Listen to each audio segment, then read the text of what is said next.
안녕, 김상태 선생님과 함께하는 신나는 동영상이다. 네, 심화입니다. 심화라고는 하지만 질량보존법칙 자체가 좀 쉬운 내용이기 때문에 알아두고 넘어가는 게 좋겠습니다. 첫 번째 탐구, 염화 나트륨과 질산은 수용액을 이렇게 따로 놓고 질량을 재고 그 다음에 섞은 다음에 앙금이 생기는 걸 보고 또 질량을 잽니다. 이걸 분자 모형으로, 원자 모형으로 한번 살펴보면 이 녹색이 염화이온이에요. 염소화가 아니라 염화이온이라고 하고 노란색이 나트륨 이온입니다. 사실 이렇게 붙어있는 게 아니라 수용액 상태에서 얘네들이 떨어져서 따로따로 있어요. 근데 원자 상태가 아니라 보다 이온 상태로 흩어져 있다 라는 거, 그냥 물질이 수용액이 두 개가 다른 거라서 붙여놓은 겁니다. 그 다음에 이 네 개짜리가 뭐야? 질소 원자와 산소 원자 세 개가 만나서 덩어리가 되고 얘 전체가 이온이 되는 겁니다. 그래서 질산은 수용액 1 합쳤더니 뭐가 된다? 질소와 누구? 아니 저기 뭐야? 뭐야? 갑자기 뭐 이렇게 왜 이래? 염소와 은이 만나서 얘는 덩어리를 지고 이렇게 앙금으로 가라앉아요. 그 다음에 질산과 나트륨은 여전히 물속에서 따로따로 흩어져서 놉니다. 어쨌든 중요한 건 새로운 물질이 생겼지만 이 반응 전에 화학 반응 전에 이 두 개의 반응 물질과 새로 생긴 녀석 이 생성 물질들의 질량은 어떻다? 언제나 똑같다라는 얘기예요. 반응 전과 후의 질량이 똑같다. 그 다음에 언뜻 보기에 질량이 줄어든 것처럼 보이는 이 반응 뭡니까? 달걀 껍데기 안의 탄산 칼슘과 그 다음에 염산의 염화수소는 만나면 뭘 만든다? 이게 염화이온이었죠? 그 다음에 얘가 칼슘입니다. 그래서 염화 칼슘 더하기 얘 뭐야 많이 보던 거지 물 더하기 이산화탄소를 만들어요. 자, 염산을 넣을 때 달걀 껍데기에 묻지 않게 내 손에 묻지 않게 조심하시고 이렇게 흔들어서 두 개가 섞이게 할 때 역시 튀거나 뭐 구멍 뚫리거나 이런 걸 조심해야겠죠. 그러면 무슨 일이 일어나던 간에 밀폐되어 있기 때문에 도망가지 못해요. 이때 질량은 서로 똑같습니다. 그런데 뚜껑을 열면 요 이산화탄소라든가 물이 수증기가 돼가지고 이렇게 날아가 버리면 어때요? 요 질량이 더 줄어드는구나 라는 걸 알 수 있습니다. 이걸 우리 모형으로 살펴봤어요. 그런데 요 칼슘이라든가 이런 애들은 뭐야? 이거는 뭐 그냥 간단하게 넘어갈게요. 여기 왜 두 개지? 그냥 두 개구나. 궁금하신 분들은 따로 한번 물어보시면 좋겠습니다. 넘어가 볼까요? 그래서 앞에 첫 번째 경우는 질산은이 생기는 염화은이 생기는 경우는 그냥 봐도 오케이. 질량 보존 좋아.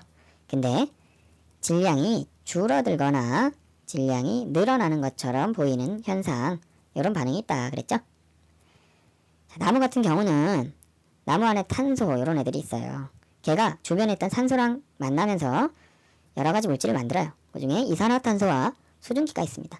그러면 재가 남죠. 나무 태우고 나면 재가 남아요. 재가 남는데 이산화탄소나 수증기는 기체 상태로 존재하죠. 보통. 그래서 날아갑니다. 그러면 오야 요 안에 있던 탄소가 산소랑 만나가지고 날아가 버리네. 오야 요 남은 재에는 탄소가 적다. 물, 수소라든가 여기 나무 안에 있던 수분도 어떻다? 날아가 버린다. 뜨거우니까 날아가 버리죠. 그래서 질량이 줄어든 것처럼 보이지만 실제로는 어떻다? 나무 더하기 산소는 나무 안에 뭐 탄소, 뭐 물, 뭐 이런 것들이 있죠. 그래서 수증기가 돼서 안녕. 그 다음에 뭐야? 이산화탄소가 돼서 안녕. 그 다음에 재가 남는데 얘는 당연히 처음보다 적죠. 나무 더하기 산소보다 적습니다. 왜? 얘네들이 날아가 버려서. 그러나 실제로 다 모아놓고 보면 똑같다 라는 거. 마지막으로 철입니다. 철과 산소가 만나서 아예 한 몸이 되는 거예요. 기체로 되는 게 아니라 아예 한 몸이 됩니다. 그래서 산화철은 처음에 강철솜의 질량보다 더 오히려 커진다. 이런 경우가 있다는 거예요. 그럼 주변에 산소까지 더해서 생각해보면 어떻다? 실제로 질량은 똑같다. 얘네 둘이 질량이 똑같다는 거예요. 어떻게 해요? 철을 밀폐된 용기 안에 이렇게 넣고 전체 용기 질량을 측정해보면 실제로 똑같이 나온다라는 얘기입니다. 그럼 문제 한번 풀어볼까요? 개념 확인 문제입니다. 첫 번째 살펴보기 전에 질소라는 거 우리 분자 이런 거 살펴봤죠? 근데 질소는요 원자 두 개가 붙어서 질소 분자를 만듭니다. 질소라는 녀석의 성질은 이렇게 질소 원자 두 개가 결합되어 있을 때 질소의 성질을 가지게 된다. 그래서 얘가 이렇게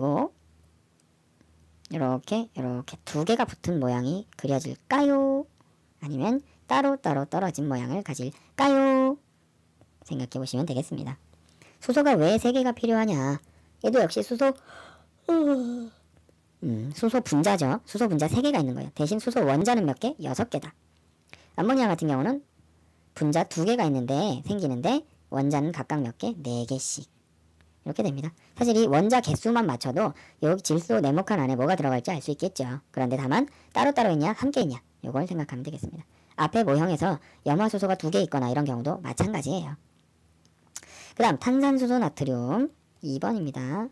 탄산수소 나트륨이 84g이 있어요. 근데 얘가 분해를 시키면 물과 이산화탄소와 뭐가 생기냐? 탄산 나트륨이 생깁니다. 오예. 그런데 탄산수소 나트륨이 처음에 84g이 없고 물이 몇 g? 9g이 됐고 이산화탄소는 22g이 생깁니다. 처음에 하나였던 물질 84g이 나눠지니까 9g, 22g으로 됐어요. 근데 얘는 3개가 생기는 변화란 말이죠. 그럼 이 나머지 탄산 나트륨은 얼마겠습니까? 질량이 변하지 않으니까 어떻게? 알 수 있겠죠? 여기서 날아가는 게 있을 수도 있잖아요. 그런 거 상관없이 반응 자체가 전체 반응이 물, 이산화탄소, 탄산 나트륨을 만든다라는 거 알아두면 이 기체로 날아간다든가 이런 걸 걱정할 필요는 없어요. 이산화탄소가 날아가더라도 그런 거 다 이미 고려해서 쟀습니다. 얼마? 22g이라는 거예요. 그러면 답이 얼마일까? 이런 거 생각해 보시면 되겠습니다. 굳이 좀 더 생각해 보자면 우리 개수 맞추는 거 이런 것도 조금 고려해 보면 좋겠어요. 그러면 질량 보존 법칙 여기서 안녕.